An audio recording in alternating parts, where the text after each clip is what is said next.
in the president's broadcast, the first day it was announced, he had this little grin and said, well, the youth shouldn't expect to actively run in 2019.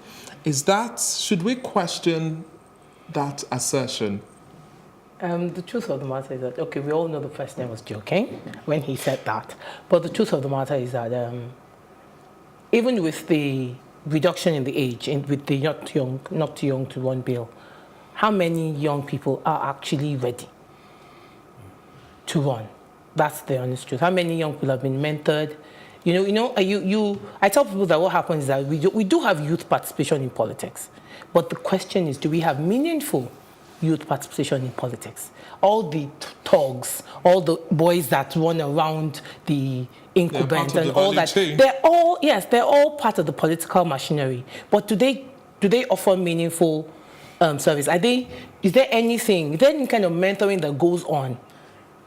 They surround themselves with... A couple of these young persons would tell you that there is no opportunity. First things first, running for an office in Nigeria means you got to have money to pick up a ticket.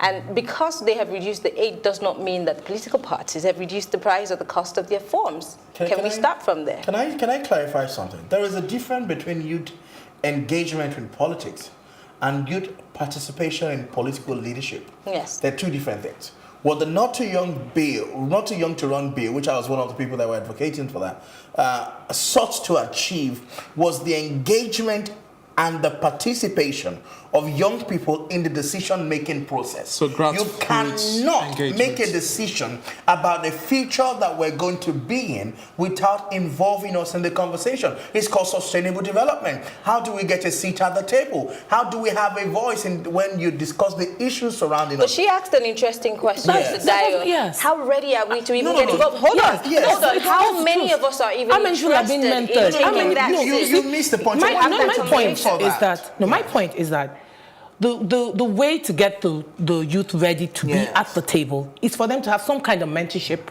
I agree with you. Yes, but the truth of the matter is that none of that is going on right now. No. So there's a lot. People are just surrounding themselves with that. young people. And I'll tell you why. In this last couple of months that I've been on the campaign trail, I've had to talk to a lot of young people. And every time I talk, I'm upset. Because I realize that they're just surrounding politicians. Yeah. They're not growing. There's no growth pattern. Totally. Nobody is helping you to move up. That's why you have politicians in power. 20 years down the line, people are in power. Where is the young man supposed to go to? I share a sentiment. What I do not want is a total generalization that we do not have youth that have the quality or the competence. What's the percentage? No. Hold on, please. There are young people who have capacity, who have experience, who have been prepared in their different... There's what we call transferable skills. Are they allowed to... No. So that there are two things entirely. We're saying the same thing, but it's the angle. Let me use myself as an example. When I was 16, when I was 14, I was elected into the Nigerian Children's Parliament as the first Deputy Senate President of the Lagos Central Senatorial District. I will go to Abuja, we'll have Children's Parliament sitting, we'll have mock sitting, we'll discuss polio, we'll discuss the need strategy. I gained experience from there. I went to represent Nigeria at the World Water Forum in Japan, at the UN General Assembly session in New York. I met Mandela. From doing all of those things, I was invited to Buckingham Palace to meet the Queen of England.